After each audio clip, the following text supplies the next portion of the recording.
Hi guys! Welcome back sa YouTube channel ko. So for today, we will be answering an engineering mathematics problem coming from the Civil Engineering Boards May 2019, and this came from Geometry. Pero before that, shoutout muna sa mga Lodi Geeks natin na nagre-review for their Civil Engineering Board exam. Kay Zets Waret Nuki, shoutout kay Charbert Kayanan, kay Kyle Daryl Aquino, shoutout kay Lodi Geeks John Ford Sardon, kay Chen Henry De Mesa, at saka kay Lodi Cakes, Cyril, Sean, Crenshaw.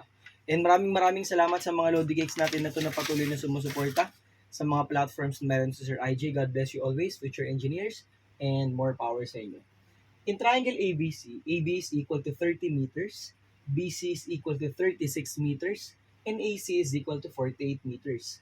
The perpendicular bisectors of the side meet at P.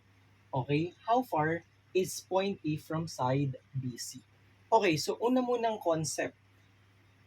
Ano po ba yung perpendicular bisector, Sir IJ? From the word itself, perpendicular bisector are line segments connected from one vertex to the opposite side of the triangle such that it divides the triangle into two congruent parts and also perpendicular to the opposite side. Ano po ang pinakamas madaling paraan ng pag-define ng perpendicular bisector? A perpendicular bisector is an altitude at the same time it is a median. Altitude perpendicular siya sa kabilang side, median hinahati sa dalawa. Okay, so ang sinabi, perpendicular bisector daw nag-meet at P. So ano po ba yung pinaka niyan concept, Sir IJ, para malaman natin yung distance ni point P sa side BC?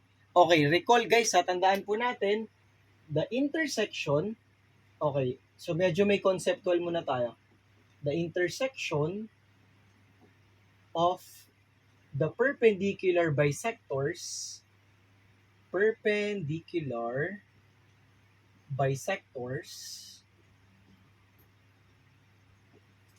meet at what we call as the, okay, that is correct, circumcenter. Okay? So ito yung pinaka-importanting term, mga future engineers.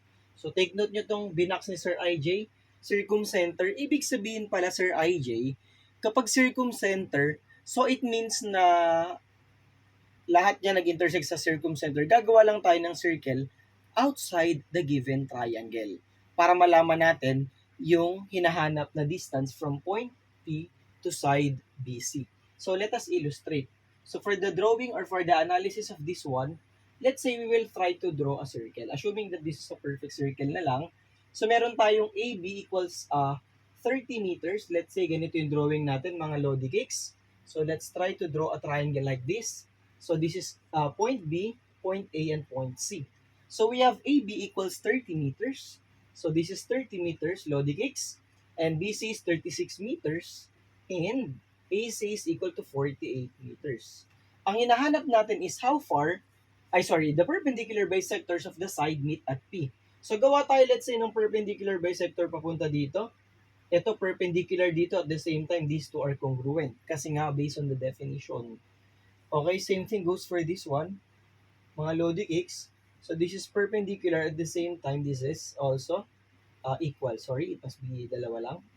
And last but not the least, this is also perpendicular, but this is also congruent. Okay? So ito yung tinatawag natin na point P. Ang hinahanap na distance is from point P to side BC, which is, let's say, this is X. Okay? So paano natin gagawin yan, Sir IJ? How do we compute for X? So kailangan malaman natin itong distance na to, which is, okay, that is correct. This is what we know as the radius of the circle outside the triangle. So kailangan alam natin yung formula to find the radius of the circumscribed circle. Okay? So meron tayong inscribed triangle. So the radius of the circle kapag nasa labas siya ng isang triangle is given by the formula ABC all over 4A, in which the small a, b, and c corresponds to the side lengths of the triangle, and A stands for the area of the triangle. How do we compute for the area of the triangle? So let's just go to the basic, like let's say we are talking about a random or in general, a triangle in general. So the formula for area can be computed using the area Heron's formula. So for applying the Heron's formula, so we have area is equal to the square root of the product of the semi-perimeter multiplied by S minus A, S minus B, and you have here S minus C. So the S here stands for the semi-perimeter of the triangle. How do we compute, Sir IJ, for the semi-perimeter? So the semi-perimeter is equal to 1/2 multiplied by A plus B plus C. So applying this, so we will get 1/2 multiplied by 30 plus 36 plus 48, guys. So computing for the semi-perimeter, this is equal to 57 meters.